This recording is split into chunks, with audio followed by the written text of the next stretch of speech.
Hey YouTube fam, as you can hear, I am still sick. Yesterday was actually probably one of the worst days. We are going on week 2 of this. I tested again for COVID, wasn't COVID. I have no idea what it is, and I'm honestly don't have the energy to go into the doctors just to be like, hey, can you figure out what this is and then perhaps catch something else? Update on the channel. I am trying to get back into a routine. I'm still kind of playing around with things because I'm not totally sure what people like. I get so many views on my kind of one-offs with skincare or organizing, but then I feel like I lose subscribers too. I'm thinking of trying to get into a routine of still giving you all a vlog, a short, and then maybe a chai chat, a special topic thing during the week. Please let me know what you like. Do you think I should combine them? So instead of doing the one-off wig tutorial, should I just be doing that in my vlog instead? Or do you prefer having kind of those special topics where, my son's hair tutorial, I'm going to put out another one. We just got the bounce brush, so I'll be showing you how that's been working for us. Yeah, I don't know. Let me know. I am wearing the sweatshirt that I got from our favorite farm, Dragonfly Acres Farm. Make sure to check them out if you are in Maryland. They are amazing. They do amazing work with rescuing animals.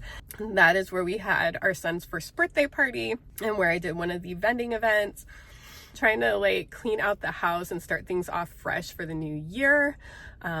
Financial goals. I've been sitting down figuring out how to pay off all the credit cards next year because 2026 is the year we want to get our house. So I had bought a house when my boyfriend and I met, and then we decided to stay in the house since it was set up for the dogs and we were having our son and everything, and so we definitely need a bigger one. It's a teeny tiny old house. It is not set up for our family whatsoever, but we need to get everything paid down, paid off, and then we've had a goal of moving to another county where I'm always driving 45 minutes out there anyway, so it would just make sense to live out there. We could have more space, a little bit of land.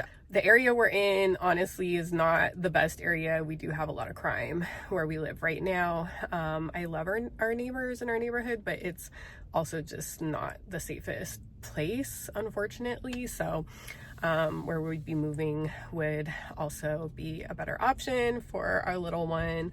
This dog is so cute in the car next to me. Normally I don't advocate leaving your dog in a car, but it's totally fine. They have the windows rolled down. It's nice and cool out. And the dog is just going in the driver's seat. For those of you who have been following my sudden hearing loss journey, I'll post my original video, and then if you watch the past couple vlogs, I've been talking about it. I was supposed to meet with the ENT. He did not get back to me, so I'm going to schedule an appointment with him, but because I'm so congested and sick right now, my ears are just ringing off the hook, and that is something that normally happens in my left ear constantly, just kind of leftover damage from when I lost my hearing in my left ear and regained it. But right now we're trying to figure out why I have a minor loss in my right ear, which is why I'm on the steroids originally. They just also happen to be helping with whatever I caught from our son. Inside my head, it just sounds like a loud ringing because it gets really bad if you're tired, if you're sick, if you've been in loud environments, everything. So right now when I don't have any noise on, I can just hear it inside my head. So I always have background noise on, music, something. But yeah, that's life with sudden hearing loss, tinnitus, however people like to pronounce it. Everybody says it differently. We are now at location 3 of trying to find a deposit accepting ATM for my credit union. Financial goals, one of my things was to start stuff for our son. So we've been taking all of his money and putting it into my savings because it's a high interest savings account. And so any money people send him, we don't spend it on him. We put it into his bank account so that he can gain interest on it. And I want to do other investments and things for him, but right now he's little, he's only 1, so we're just stacking it away for him. He has plenty of toys and other things. He does not need to spend his little money on that.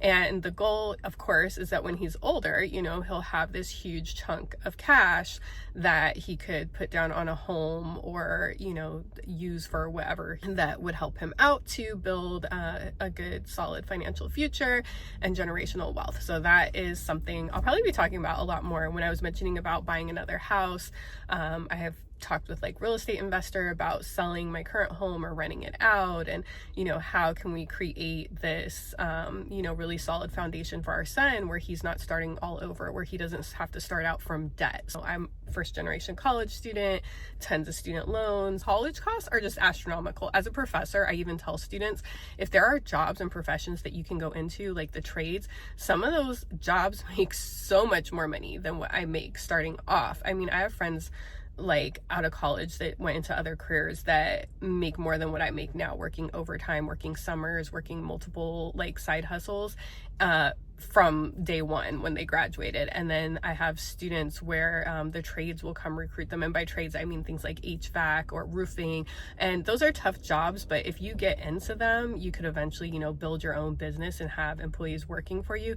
Those jobs make so much money. They're always going to be in demand. You can't replace them with robots, and you can have a really good future without going into a ton of debt, because they usually pay to train you on the job for those as well. So I just think about, I don't know if I would want our son to, spend a ton of money on college. I would probably want him to find a way to get it free. Anyhow, this is just future thinking. Year of 2025 for us. This might be turning into a chai chat right now in the car with no chai. A water chat. But I think for me, that's what 2025 is really going to be all about, like setting up our financial future by, doing incremental changes to address debt so that we can move forward in 2026 with a fresh new start, a new home.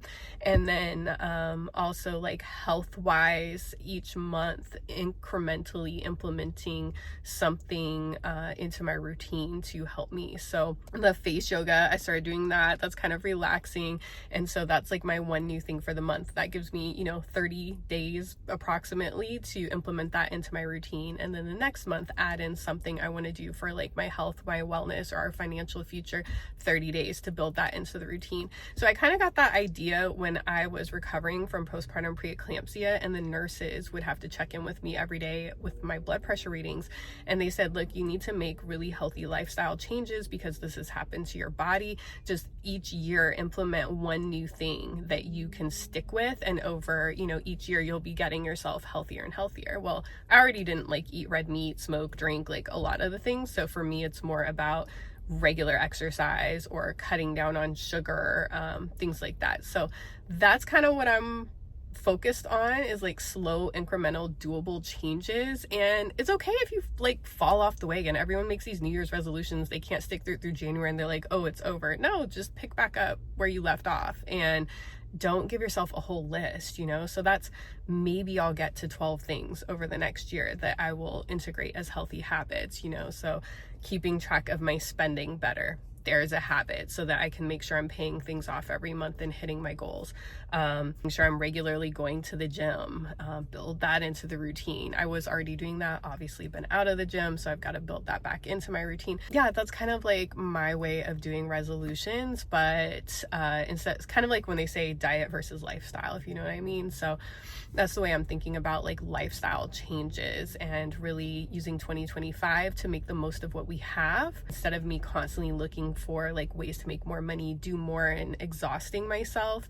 I'm really gonna focus on utilizing what we have to pay down what I need to pay down, and then at the end of the year I'm gonna have all this money that I was paying on bills that's been freed up from paying off that debt that will help us move forward. And then I'll have hopefully a whole bank of health from making new healthy habits to move into the next year in a really good healthy stance. And also with our son, cutting back on like all of the activities. It was really exhausting me. So, we're going to take a break from going to the nature center for January, and we're going to focus on these little toddler school days that he's going to try out, and we'll see if we like them, and going back to story time, and just we're not going to do music. It's expensive. You have to pay each semester. So if you've seen like my like activities for kids, I'll link it.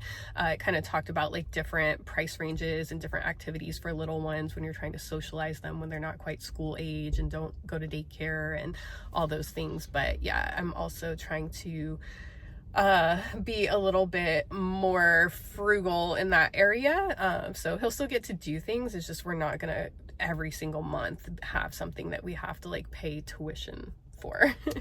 All right, back to the credit union. Let's go see if we can deposit this money.